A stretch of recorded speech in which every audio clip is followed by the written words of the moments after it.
네, 오늘 7월 22일 수요일, 오늘부터 디모데후서를 이제 강연한데요. 본문은 디모데후서 1장 1절에서 7절, 제목은 부릴 듯 하는 은사라는 제목을 가지고 말씀을 전하겠습니다. 오늘 본문의 배경을 얘기하자면은 디모데후서는 사도 바울이 죽음을 앞두고 기록한 마지막 편지예요. 바울은 로마의 두 번째 투옥 중에서 이 편지를 기록합니다. 첫 번째 투옥 때는 그래도 비교적 감옥 안이지만 자유롭게 사람들을 만날 수도 있었어요. 하지만 두 번째 투옥은 상황이 전혀 달랐습니다. 바울은 제수처럼 쇠사슬에 매였고 순교의 시간이, 죽음의 시간이 점점 가까이 다가오고 있음을 알 수가 있었어요. 그 구체적인 내용이 이제 마지막 장에 나오는데요. 차가운 감옥 안에서 바울은 자신의 생명을 염려하기보다 복음의 다음 세대를 염려하며 걱정을 했어요. 여러 동역자가 바울을 떠났고 교회 안에는 거짓 교훈이 퍼지고 있었습니다. 로마의 황제 네로 황제의 그 박해로 예수 믿는 그리스도인이라는 사실을 드러내는 그 자체가 바로 죽을 수 있는 위험의 시대였어요. 이러한 때 바울이 마음에 가장 깊이 떠오른 사람이 누구냐면 바로 오늘 영적 아들 디모데였어요. 디모데는 에베소 교회를 섬기고 있었지만 젊은 목회자로서 적지 않은 많은 어려움을 겪고 있었습니다. 그 이유는 거짓 교사들과 맞서서 싸워야 했고 나이가 어려서 연소함 때문에 업신여김을 받을 수도 있었어요. 나이가 어리면 다른 사람들한테 좀 얕잡아 보는, 깔보는 그러한 업신여김을 받을 수가 있어요. 또 건강이 좋지가 않았어요. 육체적으로는 자주 병들었고 성격도 바울처럼 강인하지 못했던 것으로 보여요. 무엇보다도 스승 바울이 제수로 감옥에 갇혔다는 사실은 디모데에게 큰 두려움으로 이렇게 남게 되었어요. 바울은 그런 디모데를 꾸짖는 것으로 편지를 시작하지 않았어요. 먼저 디모데 안에 있는 믿음을 기억하게 해요. 그리고 하나님께서 이미 주신 그 은사를 다시 부릴 듯 하게 하라고 권면을 하고 있습니다. 디모데에게 없던 것을 새로 받으라고 하지 않고 이미 하나님께서 주셨으나 두려움과 낙심 때문에 약해진 은사를 다시 부릴 듯 타오르게 하라고 얘기를 하고 있어요. 그러면 바울이 영적 아들 디모데에게 구체적으로 무엇을 기억을 하라고 부탁을 하고 있습니까? 그것은 거짓없는 믿음의 유산을 기억하라. 거짓없는 믿음의 유산을 기억하라. 자, 1절 같이 읽어봅니다. 시작. 하나님의 뜻으로 말미암아 그리스도 예수 안에 있는 생명의 약속대로 그리스도 예수의 사도된 바울은, 사도 바울은 자신을 하나님의 뜻으로 말미암아 사도가 됐다고 소개를 해요. 바울이 사도가 된 것은 인간의 선택이나 개인적인 야망 때문이 아니라 하나님의 주권적인 뜻과 부르심으로 사도가 되었다는 거예요. 내가 하고 싶어서 사도가 된 게 아니라 하나님께서 불러서 사도가 되었다는 거죠. 바울의 사도직은 그리스도 예수 안에 있는 생명의 약속을 전하는 직분이었어요. 바울은 죽음을 기다리는 감옥 안에 있었지만 그의 편지는 생명의 약속으로 시작되었어요. 육체는 쇠사슬에 매였고 죽음은 가까이 다가왔지만 그리스도 예수 안에 있는 영원한 생명은 누구도 빼앗을 수가 없었어요. 바울이 죽음을 두려워하지 않고 디모데를 격려할 수 있었던 근거가 바로 여기였어요. 자, 여러분, 지금 우리 예수 믿는다고 누가 잡아가거나 감옥에 데리고 가서 죽이는 거 없잖아요. 그런데 이 시대에는 예수 믿으면 잡아 죽이는 그런 시대였어요. 여러분 예수님 믿겠어요? 예? 잡아 죽인다는데도 예수님 믿겠어요? 그 시대는 그랬단 말이에요.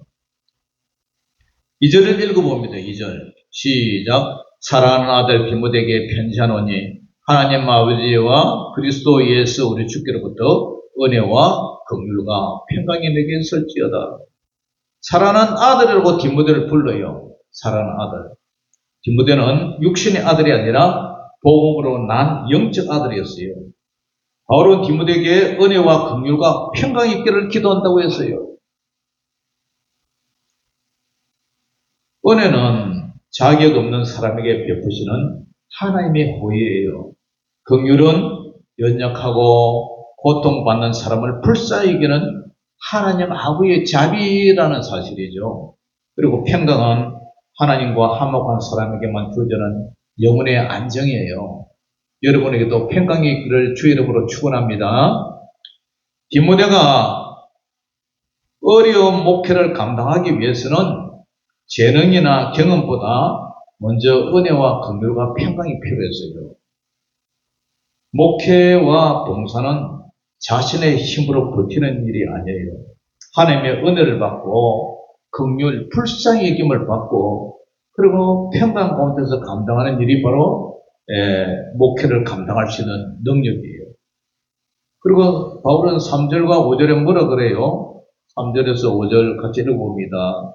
내가 밤낮 간구하는 가운데 쉬지 않고 너를 뭐 한다고요? 생각하여 청결한 양심으로 조상적부터 순교를 하는 게 감사하고 내 눈물을 생각하여 눈물을 또 생각한다는 거예요. 바울의 눈물, 디모데의 눈물을 생각하여 너 복귀를 원하면 내 기쁨이 가득하게 하랍니다. 그 다음에 5절 이런 내 속에 거짓이 없는 믿음이 있음을 뭐 한다고요? 생각한다. 디모데에게 정말 거짓이 없는 믿음이 있다는 것을 생각한다. 이 믿음은 먼저 내 외조모 로이스와 내 어머니 유니게 속에 있더니 내 속에도 있는 줄을 확신한다. 이렇게 너를 생각하고 또 그죠?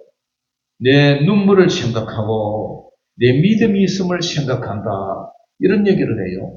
반복해서 계속 생각한다 그래요. 여러분 지금 무엇을 생각하고 계세요? 바울은 디모데를 생각하고 디모데의 눈물을 생각하고 디모데 안에 있는 믿음을 생각했어요. 영적인 회복은 하나님께서 베푸신 은혜를 기억하는 데서부터 시작해요. 디모데 안에 있는 거짓이 없는 믿음이 있었어요. 거짓이 없다는 이 말은 가면을 쓰지 않았다는 거예요. 우리가 여러분들 텔레비에서 보지만 탤런트나 연극 배우처럼 그 사람들은 가면을 쓰고 대사를 외우고 하잖아요. 자기가 대사를 외우고 연기를 하지만 실제로 자기 사건이 아니잖아요. 그는 대사가 그렇다는 거지. 그래서 대사에 웃고 울고 화내고 그죠? 그걸 갖다 대사에 따라서 그렇게 가면을 쓰고 하는 거잖아요. 그 연기를 하는 거죠. 연극 배우처럼 극과 속에 다른 믿음이 아니라 하나님 앞에서 진실한 믿음을 가리킨다는 거죠. 이 믿음은 먼저 외조모 로이스, 외할머니 로이스와 어머니 윤희계 안에 있었어요.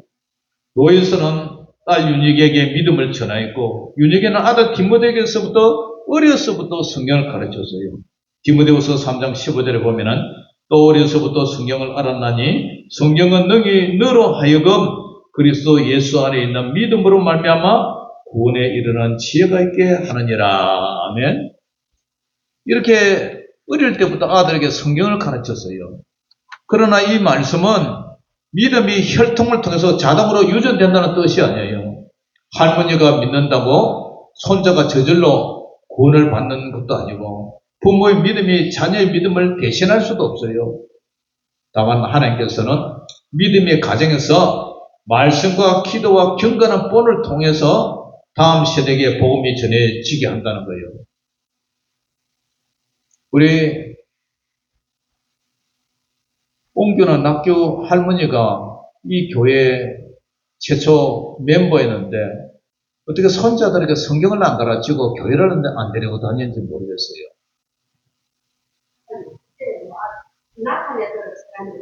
예?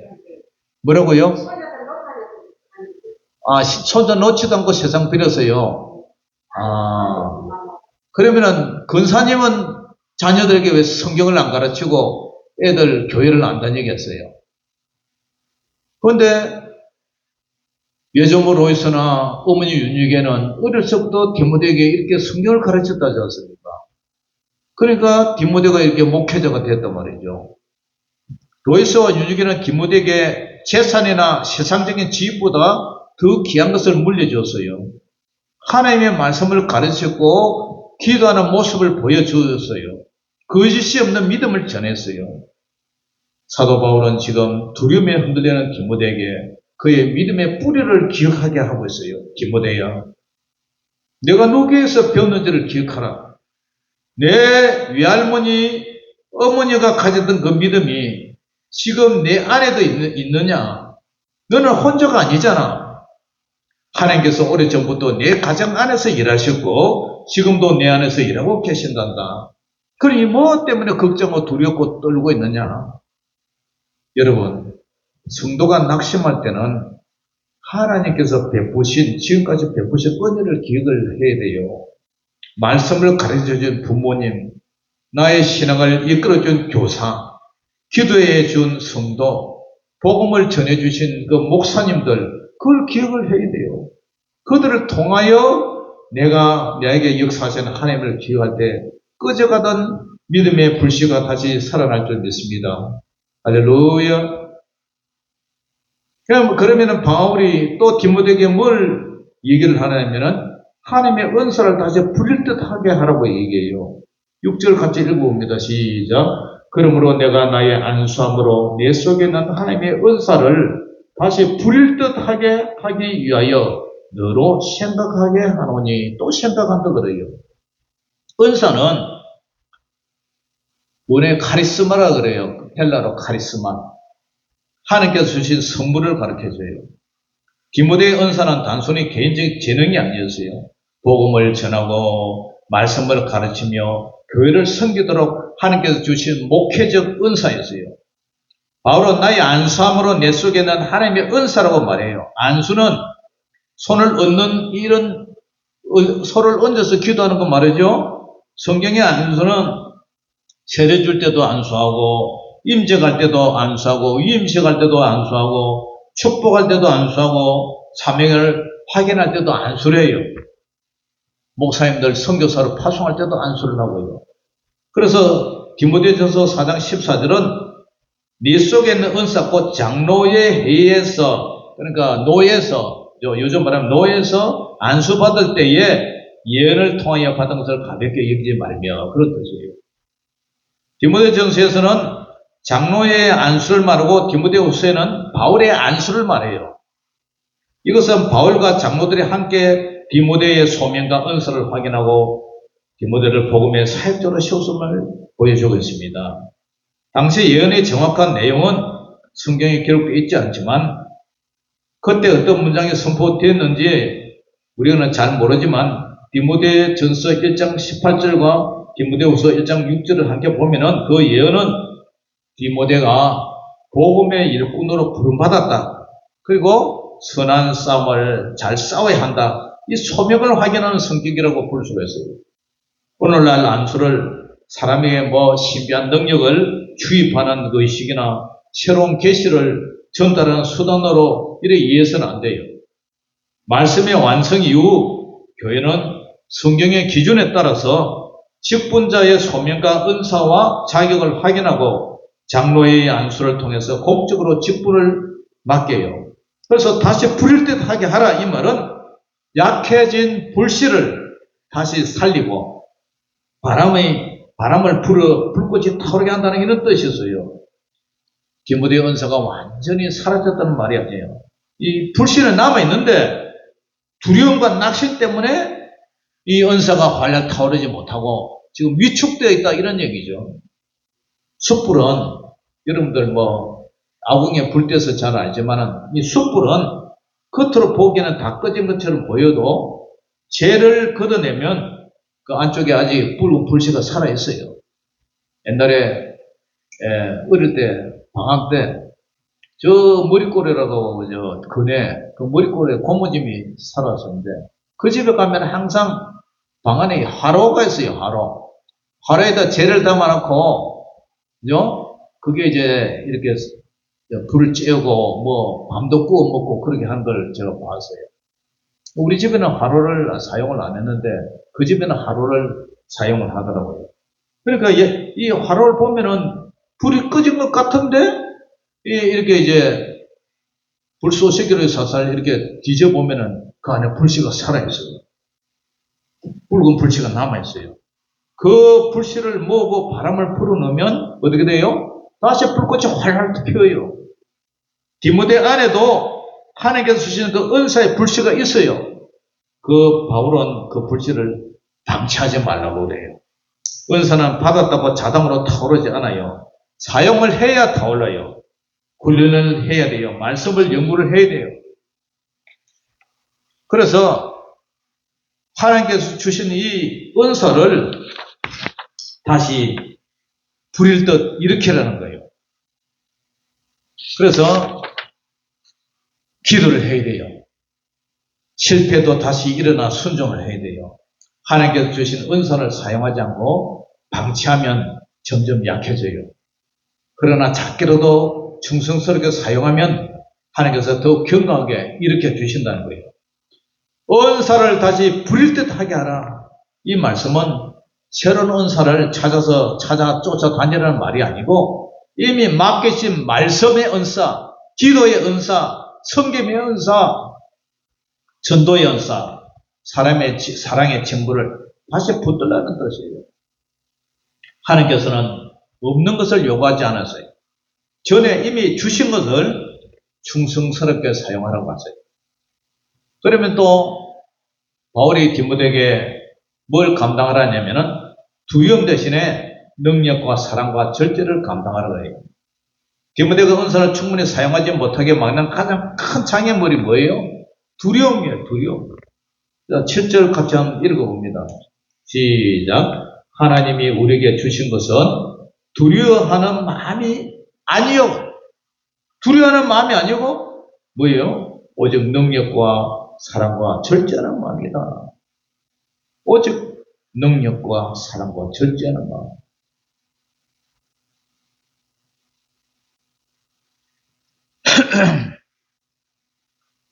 사람의 시선과 고난을 두려워해서 복음과 사명에서 물러나는 비급함, 소심함 이런 것 때문에 두려워하는 마음이 있어요.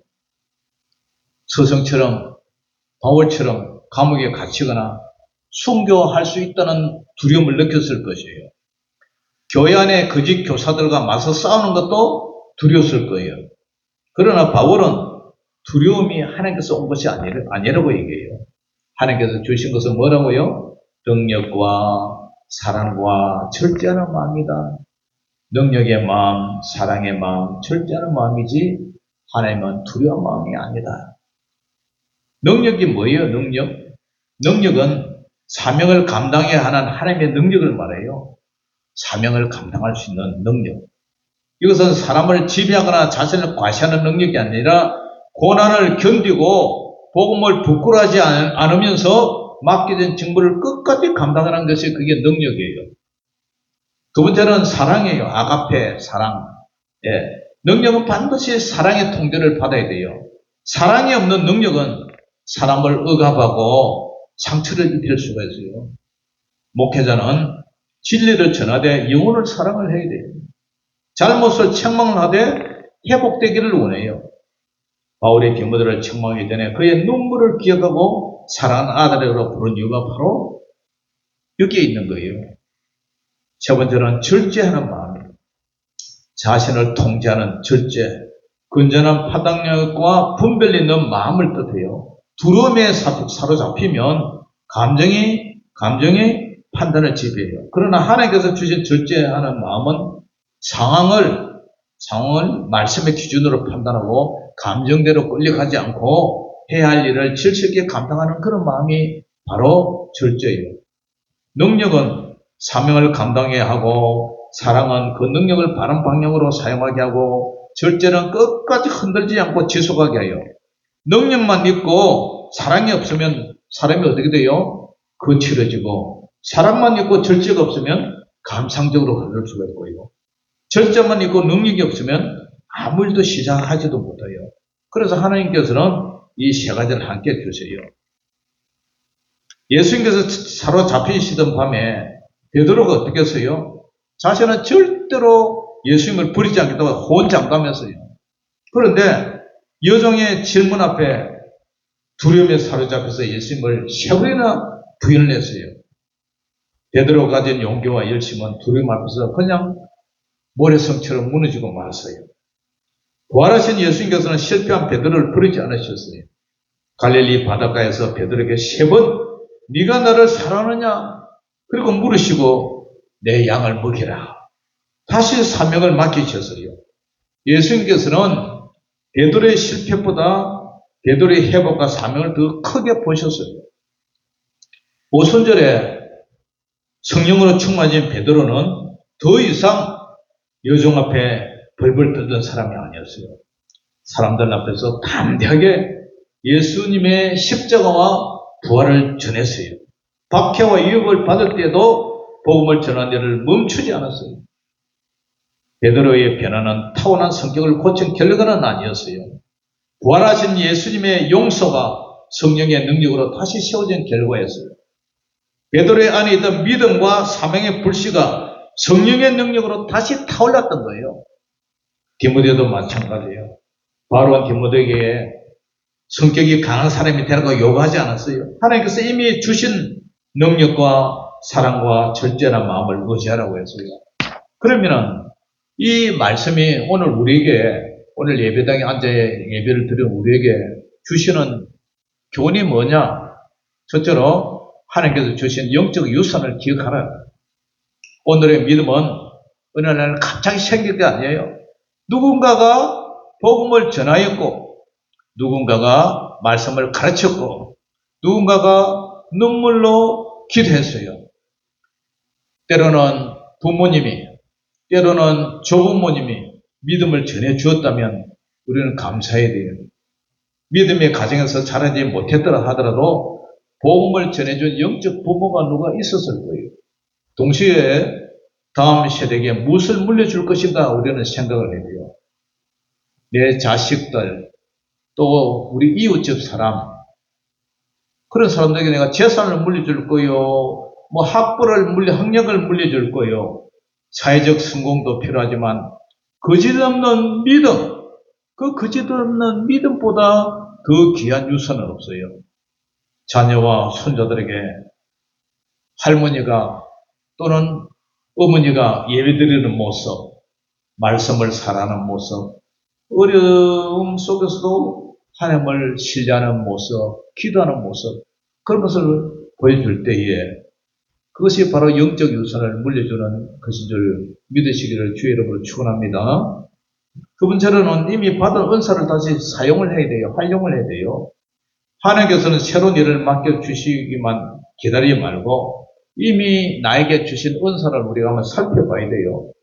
말씀을 가르치는 은사, 기도하는 은사, 섬기는 은사, 남이 힘들어할 때 위로하는 은사, 그리고 예수 안 믿는 사람에게 전도하는 은사, 그거 방치하고 있으면 안 돼요. 은사가 약해졌다고 낙심할 필요는 없어요. 하나님이 나에게 주신 그 은사가 뭔지를 발견했다면 작은 일부터 다시 시작하면 돼요.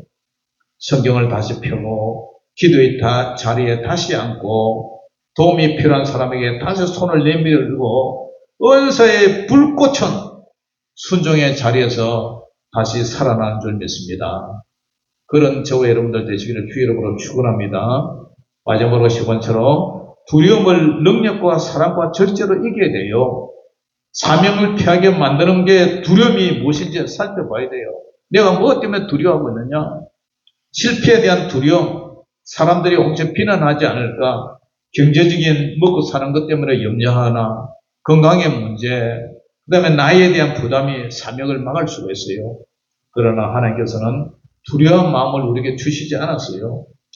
할 수 없다고 느낄 때는 하나님의 능력을 의지를 해야 돼요. 사람에게 상처받았을 때는 예수님의 사랑으로 품어야 되고요. 마음이 흔들릴 때는 절제와 분별로 자신의 마음을 다스려야 돼요. 두려움이 사라질 때까지 기다리지 말고 두려움 속에서도 하나님께서 주신 마음으로 순종할 때에 우리는 하나님의 능력과 사랑과 절대로 이 두려움을 이길 줄 믿습니다. 사랑하는 성도 여러분, 오늘 디모데 안에는 외할머니 로이스와 어머니 유니게 속에 이어진 거짓없는 믿음이 있었어요. 하나님께 주신 은사가 있었어요. 그러나 그 믿음과 은사는 두려움 속에서 방치해서는 안 돼요. 우리 안에도 하나님께서 남겨두신 그 믿음의 불씨와 은사가 있다면 영적 유산을 기억하고 받은 은사를 다시 부릴 듯 다시 일으켜서 하나님께서 주신 이 능력과 사랑과 절제하는 마음으로 맡겨진 사명, 맡겨진 은사를 잘 활용해서 하나님 나라를 확장하는 데 아름답게 쓰임받는 저와 여러분들 되시기를 주의 이름으로 축원합니다. 기도하겠습니다. 하나님 아버지 은혜를 감사합니다. 아버지 하나님 오늘 이 말씀을 기억하고 더욱더 저희들 은사를 부릴 듯 아버지 일으켜서 우리에게 주신 사명을 잘 감당할 수 있도록 우리 주님 도와주시옵소서. 다시 말씀의 자리, 기도의 자리, 아버지 영혼을 사랑하는 마음으로 아버지 하나님의 이 은사를 잘 활용할 수 있도록 은혜 베풀어 주시옵소서. 예수 이름으로 감사하며 기도 올려옵나이다. 아멘.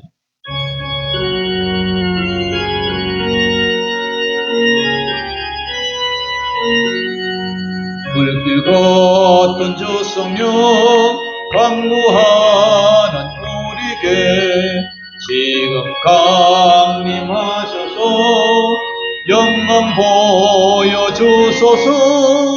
성령이여 임하사 우리 영의 소원을 만족하게 하소서.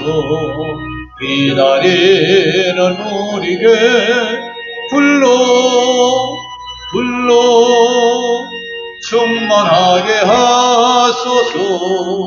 주의 제단 뿌리에 우리 몸과 영혼과 우리 가진 모든 것 지금 바치옵니다.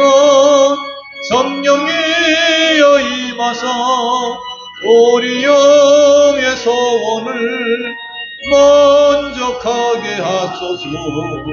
기다리는 우리에게 불러 충만하게 하소서. 모든 것 다 바치고 비고 빈 내 마음에 성령 충만하도록 주여 채워주소서. 성령이여 임하사 우리 영의 소원을 만족하게 하소서. 기다리는 우리에게 불러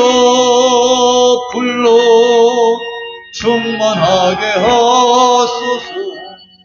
구속하신 주께서 약속하신 성령을 믿고 강구하오니 지금 내려주소서. 성령이여 임하사 우리 영의 소원을 만족하게 하소서. 기다리는 우리에게 불러 충만하게 하소서. 아멘. 하늘에 계신 우리 아버지시여, 이름이 그렇게 여김을 받으시오며 나라의 임하옵시며 그 하늘에서 이룬 것 같이 땅에서도 이루어지이다. 오늘날 우리에게 일용할 양식을 주옵시고 우리가 우리에게 죄지은 자를 사하여 준 것 같이 우리 죄를 사하여 주옵시고 우리를 시험에 들게 하지 마옵시고 다만 악에서 구하옵소서. 내게 나라와 권세와 영광이 아버지께 영원히 있사옵나이다. 아멘.